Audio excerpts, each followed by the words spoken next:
You ask Tiger to solve. This deals with linear equations with one unknown.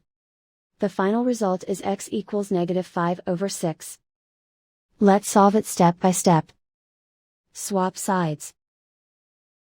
Group all constants on the right side of the equation. Add 5/3 to both sides. Combine the fractions.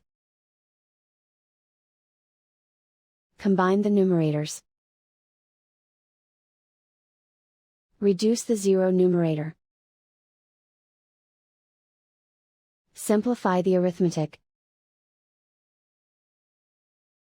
Find the lowest common denominator. Multiply the denominators. Multiply the numerators. Combine the fractions. Combine the numerators. And so the final result is x equals -5/6.